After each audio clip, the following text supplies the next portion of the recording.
Shalom, it's Tehila from the Kifar with our Hebrew verb lesson, and we are continuing with the Hifil binyan in the past tense, and we are going to use the verb to understand to illustrate this next Hifil past tense conjugation pattern. But before we do that, we'll review what we did in the last lesson, lesson 36, where we learned about the regular Hifil past tense conjugation pattern using the verb lehargish, which means to feel.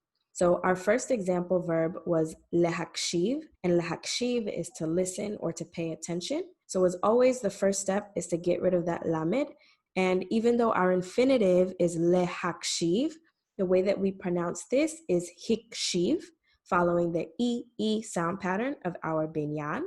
And that is the same as he, okay, in the past tense. So hu hikshiv, he listened or he paid attention. He hikshiva, so she listened or she paid attention. And hen hikshivu. So hu hikshiv, he hikshiva, hem hikshivu, hen hikshivu.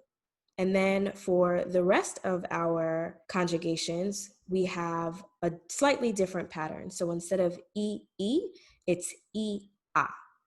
So ani hikshavti, okay, I listened. Ata hikshavta, you listened, masculine. At hikshaft, you listened, feminine. Anachnu hikshavnu, we listened, we paid attention.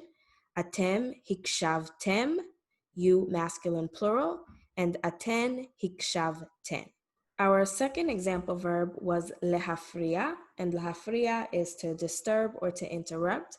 When you get rid of that lamed, we are left with hifria, hifria, and that is the same as he in the past tense. So hu hifria, he interrupted or he disturbed. He hifria, she interrupted or she disturbed. Pronounced very similarly, this one just has a slight pause between the e and the a. So hu hifria, he hifria, and hen hifriu. They interrupted or they disturbed.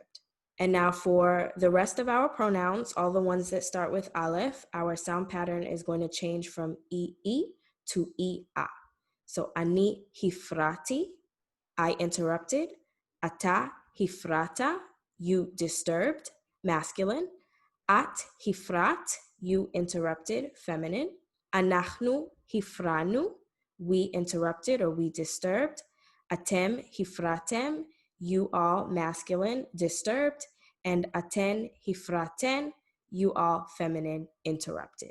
So now we are going to move on to our A group of Hifil verbs. So for our regular group, we have an initial A sound in the present tense conjugation, like lehargish, to feel. Our present tense conjugation is margish, margisha, margishim, margishot. So that initial A sound.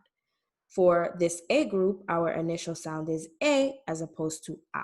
And the verb that we're using is lehavin, and our present tense conjugation is mevin, mevina, mevinim, and mevinot. So e as opposed to a.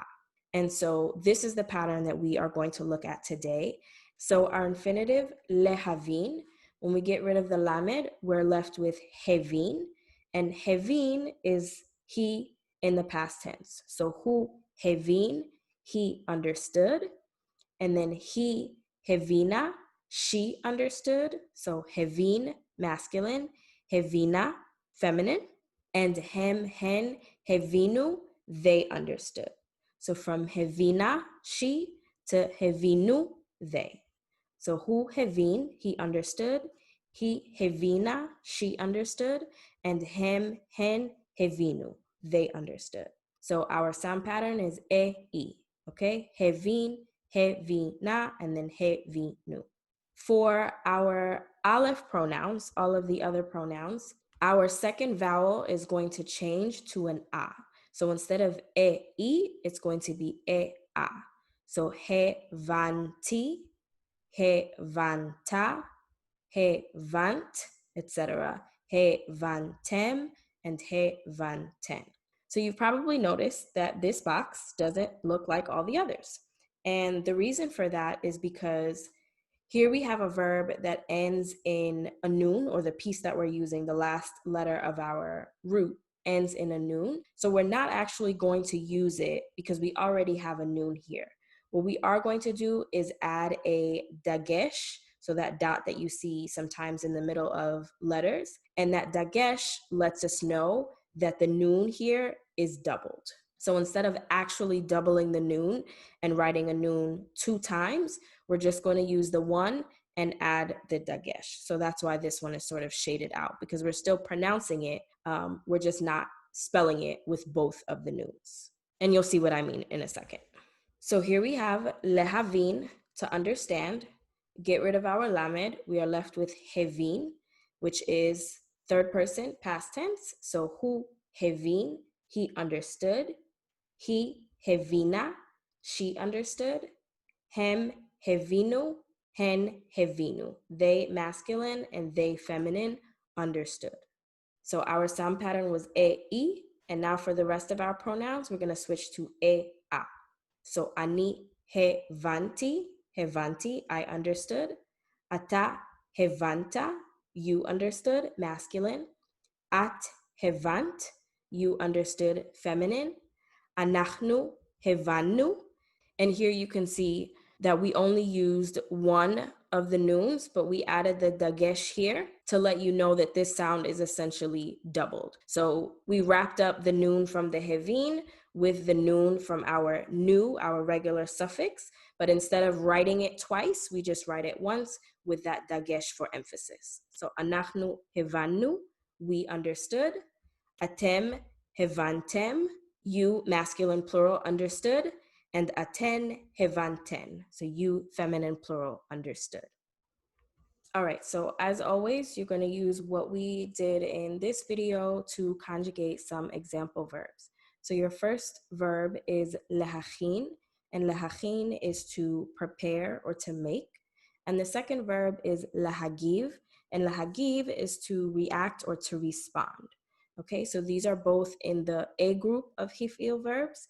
And the A group, again, is made up of verbs, of Hifil verbs, that when you conjugate them in the present tense, the initial sound is E as opposed to A.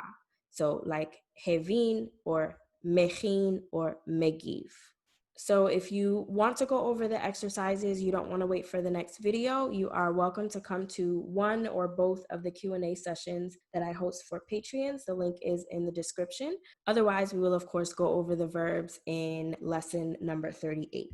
Okay, so that is all for today. Toda ala tzfiya, and I will see you for the next video. Lehitraot.